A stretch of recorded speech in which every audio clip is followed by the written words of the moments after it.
जी भैया। ये मेरा पौधा है जो आप ये देख रहे हैं, ये वाला पहले सूख गया था पूरा विल्ट से, इसमें विल्ट हो गया था। और हमारे यहाँ पे राजस्थान में सबसे बड़ी बीमारी है विल्ट अनार के अंदर, डायरेक्ट बोलते हैं। उखठा रोग। और ये जिस खेत में सला गया ना, तो एक साथ 10-10, 20-20, 50-50, और यहाँ पे पास में बगीचे हैं, 400-400 पौधे खत्म हो रहे हैं। जाएगा, पूरा जाएगा। और इसके लिए हमने केमिकल रिजल्ट किया, कोई रिजल्ट नहीं मिला। अभी इसके अंदर ये पूरा पौधा नष्ट हो गया था, तो फिर मैंने इसके अंदर चावल और गुड़ का पेस्ट बना के अंदर डाला था, वो तो है ही। तो जिससे ये वापस इसके ब्रांचेस निकली है। 200 लीटर पानी में 10 किलो चावल का पानी, हाँ 10 लीटर हाँ। और 2 किलो गुड़ मिला के अगर आपने खेत में दिया, हाँ 15 दिन या महीने में अद्भुत रिजल्ट मिलेंगे भाई। बरोबर। अभी ये जो देखो, इसकी मैंने वापस ये अंदर दिया था ना, इसकी रूट, इसके देखो रूट, ये इसके रूट वापस एक्टिव हुए हैं, पूरे वाइट रूट ही है अंदर।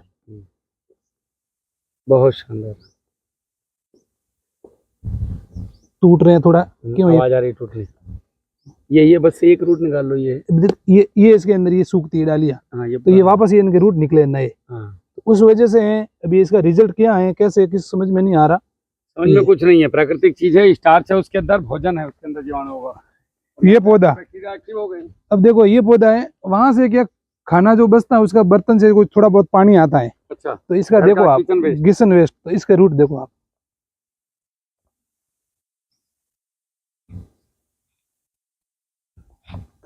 सफेद रूट ही है इसमें, ये देखिए। बहुत बढ़िया। तोड़ो मत, आ रहा है सब। ये देखो, क्या इसको टाइम कम हुआ ना, अभी रोटावेटर हमने 1 महीने पहले ही चलाया है, तो वापस रूट एक्टिव नहीं हुए। तो ये देखिए, ये सफेद आ रही है, सफेद है। आपकी मिट्टी बहुत मस्त है। मिट्टी क्या रेत है एकदम, जड़े तो मस्त चलेगी। लेकिन इसमें मेन प्रॉब्लम ये आ रही है, अभी इस बीमारी को कंट्रोल करे तो करे कैसे? यहाँ पे ये तो भूप्रहरी भूमित्र, ये एक हमारे यहाँ पे भारत की समस्याओं को देखते हुए अनार, एप्पल, सेब और ये सब चीजों को करते हुए तभी बनाया है। हमारे अनार की मैं आपको मुख्य बीमारियां बताता हूँ। इसके अंदर एक तो विल्ट आती है, तो वो कोई भी करो नहीं रुकती। कॉपर भी डाला, मतलब जो पहले करना पड़ेगा भाई, बीमार होने के बाद नहीं। फिर एक आता है इसमें, एक आता है बैक्टीरिया ब्लाइट जिसे बोलते हैं, तेलिया। और जिस खेत में गया ना, फिर जयराम जी के एक पौधे से दूसरे पौधे पे, दूसरे पौधे से तीसरे पौधे पे, फिर उसका कोई रिजल्ट हमने, कोई लोग हाइड्रोजन डालते हैं, हाइड्रोजन पेरोक्साइड, कुल मिला के किसी भी चीज से रिजल्ट नहीं है। अभी कोई इसका जैविक रिजल्ट मिल जाए, जैसे आप बता रहे हो भूप्रहरी और भूमित्र, ये कोई काम कर ले, तो अभी हम आजमा रहे हैं। और जैसे आपने वीडियो में तो आप कह रहे हो कि हमने पिछले 5-6 साल से कर रहे हैं, और आपके वहाँ के किसानों से भी बात की तो उन्होंने भी कहा है।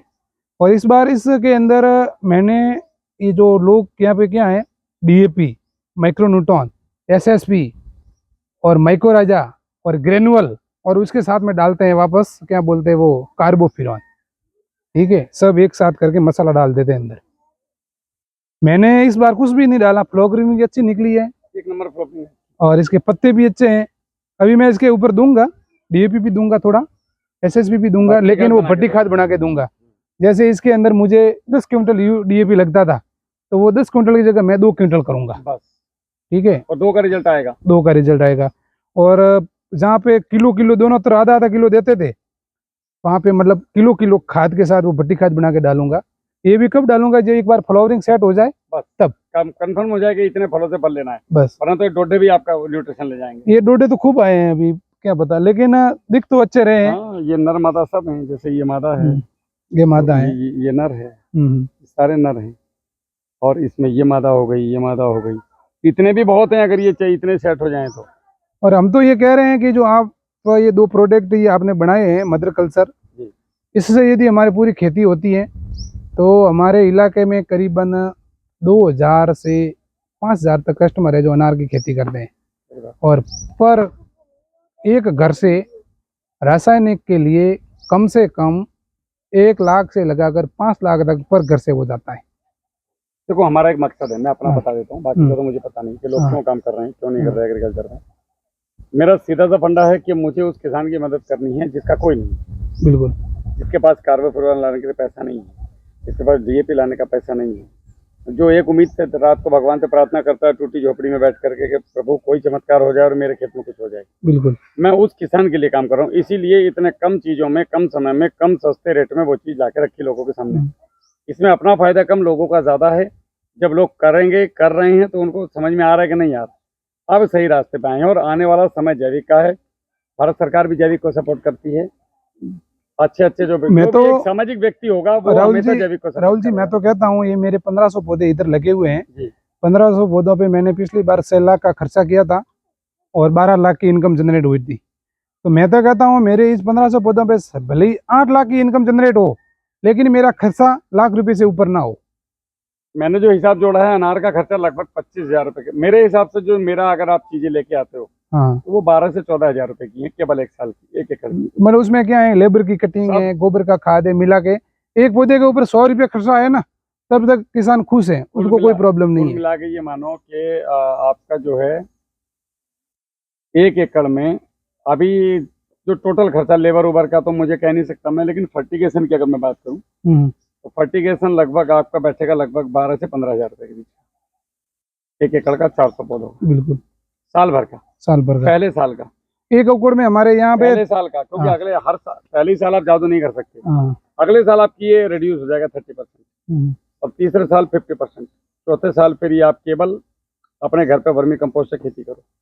आप लोग वर्मी कंपोस्ट का प्रयोग क्यों नहीं करते? डीएपी वर्मी कंपोस्ट के लिए यहाँ पे जब गर्मी पड़ती है ना, केंचुए जिंदा नहीं रहते, उसके लिए हमने ट्राई किया था, मर जाते हैं वो। आप लोग पेड़ के नीचे अगर पानी मेंटेन रखें तो कोई उसमें हमारी मिस्टेक होती है। सही जानकारी नहीं है इसका मतलब, इसकी सही जानकारी नहीं। अभी हम तो ये गाय का गोबर और गौमूत्र वो भी अच्छी चीज है, लेकिन वर्मी कंपोस्ट ताजा करके देंगे। जहाँ पे 20 कुंटल ला रहे हैं, एक ट्रॉली ला रहे हैं, वहाँ पे 2 कट्टे। तो मैं ये पूछ रहा था आपसे, जैसे हमारे घर पे गाय का गोबर है, गौमूत्र भी है, तो हम इसको एक जिसमें 2000 लीटर पानी आ जाए, ऐसी मिट्टी की वो सीमेंट की टंकी बना देते हैं, उसके अंदर ताजा गोबर, गुड़, बिलौने की सांस और उसके साथ में जो भूमित्र और भूप्रेरिका की घोल भी डाल दें और वो जड़ों में दे, तो क्या काम करेगा? हाँ बिल्कुल काम करेगा, 100% करेगा। भोजन ही तो है। और वैसे हाँ, तो वही 1-2 लीटर चलाओ खेतों में, एक पौधे को 1-2 लीटर। हाँ, वैसे हमारा तो वो होता नहीं, हम तो सिर्फ 1000 लीटर पूरा ड्रिप में चलाते हैं। नहीं, ड्रिप में चलाओ, पौधे की जड़ में ड्रिंचिंग करो, जैसे मन करे खेत में दो। इतना समय नहीं रहता, वो समय बहुत ज्यादा रहता है, इसलिए थोड़ा मतलब क्या है, ज्यादा है ना पौधे, उतना भी करके चलाओ उसको खेत में। जो आपने मुझे बोला इसको खेत में चलाओ, ये आपको रिजल्ट देगा। देखते हैं अभी क्या होता है। ये कर तो रहा हूँ मैं कई दिनों से, करो, इसका अच्छा रिजल्ट आएगा। इन्हीं का भविष्य इन्हीं पे है, कब तक बाजार जाओगे। मेरा एक दूसरा बगीचा था, तो वहाँ पे मैंने जैविक नहीं कर पाया, तो वहाँ पे अभी इतरेल करने के बाद ऊपर से टहनियाँ सूख रही है और जड़ों में नीमाटोड़ है, लेकिन काम नहीं की। वो प्रति काम करेगा। चलो बढ़िया है, आपसे मिलकर खुशी हुई। और ऐसे कोई भी किसानों के हित की बात सोचे और लोग साथ हो, जो लोग बरोबर किसान के हित में बात कर रहे हैं, और लोग कोई भी जो इस वीडियो को देख रहे हैं लोग कहीं से भी, और नहीं तो अपने को किसी चीज़ का लालच है, भगवान का दिया, ठाकुर जी महाराज की कृपा से सब कुछ रेडी है, खेती है, हमारे पूर्वज रखे गए और खेती में अच्छा ध्यान दे रहे हैं। और मैं तो कहता हूँ अनार से बेस्ट और कोई खेती है नहीं। सही तरीके से करें और सही सलाह मिले और खर्चा कम हो तो सब कुछ बढ़िया है। ठीक है जी, ठीक है, राम राम।